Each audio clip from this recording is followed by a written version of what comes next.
It was supposed to be a surprise plea deal in the case to lock up Jessica Kelly for nearly 50 years. But that plan backfired for both prosecutors and the defense today, with the judge rejecting that deal. News 13's Chris McKee was there. He's live at district court to explain why. Kim, this was a big surprise in the courtroom here today. Kelly was supposed to plead guilty to 6 charges, including child abuse resulting in death, but the judge called the deal off when Kelly told the judge her story of what happened that night Victoria Martens was killed after a random man entered her apartment. I didn't think it, I didn't really think that there was something bad gonna happen the way it did. I just thought maybe he knew who was there and he knew the girl. That's why he asked who was there. And then once I said the girl, he walked to the room and nodded, and I'm like, okay. Now, Kelly, they're telling the judge of the unknown male who is suspected of killing Victoria in August 2016. The deal prosecutors presented today had Kelly pleading to child abuse resulting in death, aggravated battery, and evidence tampering charges in Martin's death. Her body was found mutilated in an Albuquerque apartment. Kelly, her cousin Fabian Gonzalez, and Victoria's mom, Michelle Martens, were all charged in the case. The DA now says that Kelly and an unknown male were the only ones home when Victoria was killed. During Kelly's plea today, the judge had Kelly explain what happened that night that Victoria was murdered. Kelly admitted she was high on meth, but says she was babysitting Victoria, who had gone to bed alive. Kelly says an unknown man came into the apartment and went into Victoria's room. The prosecution and defense tried to argue that Kelly knew that people were out to get Fabian Gonzalez over drugs, and that then Kelly knowingly let this unknown man inside the house who killed Victoria. The judge rejected that argument for a child abuse resulting in death charge. I did not feel that there was a threat at the time until after the threat he made when he left.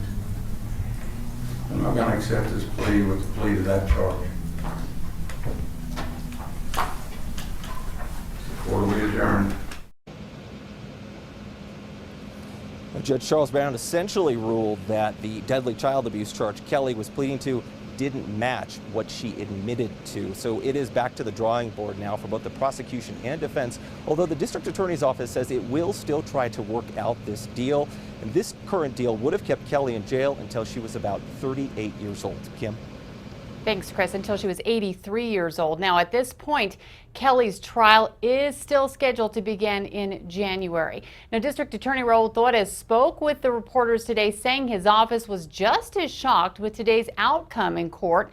News 13's Marissa Lucero is live at the District Attorney's office with his response. Marissa. Now that's right, Kim. DA Raul Torres says he wasn't expecting this outcome at all, but he says he still feels that this plea agreement for Jessica Kelly is in the best interest for everyone, because he says moving forward, prosecutors will need her cooperation. Unfortunately, and I think somewhat surprisingly, the district court has chosen to reject the plea agreement, specifically rejecting the child abuse resulting in death. Both the state of New Mexico and the defense attorney believed that we had a sufficient factual basis, and so I think we were somewhat surprised by the court's rejection. Now today, Judge Charles Brown told prosecutors he felt that Kelly's testimony didn't add up with what she was pleading to, the main charge being that child abuse resulting in death. Today, DA Raul Torres says Jessica and her attorney met with prosecutors a handful of times, and that she was well aware of the 6 charges she intended to plead to. Now the DA says the next move is to file something that's called a motion to reconsider, while prosecutors go back to that drawing board to clean up the details of the charges she intends to plead to. Back to you. Okay, thank you, Marissa. Now the DA's office says it is sending out the new paper this afternoon that details how they believe the murder unfolded and how they believe Kelly and Gonzalez tried to dispose of Victoria's body to cover up the crime. Now, what we still don't know a lot about is this other man. It was in the summer that the DA's office suddenly hit everyone with this bombshell, saying there was another person involved, and they have DNA evidence to prove it. But at this point, that other person has not been identified. As far as we know, no DNA match. So that's a big question still out there. So The other big question, what is next for Fabian Gonzalez? He is supposed to go on trial a month from now. Prosecutors dropped the rape and murder charges against Gonzalez over the summer after that new evidence came out about this other male. They also say evidence showed Gonzalez and Victoria's mother, Michelle, were not there at the apartment at the time of the killing. Now, he was still charged with child abuse resulting in death for putting the girl in a dangerous situation, leaving her with Kelly, a convicted rapist. Now, had the judge accepted Kelly's plea, she would have testified against Gonzalez at trial. We felt it was necessary to obtain Jessica Kelly's cooperation, if not only to strengthen the case against Mr. Gonzalez, but also, more importantly, to help us identify the male who we're still looking for in this case. Now, Gonzalez claims he shouldn't be charged with child abuse because he wasn't Victoria's guardian, and there was no way he could have foreseen what happened to Victoria. Now, Michelle Martens, her mother, has already pled to lesser child abuse charges for putting Victoria in danger.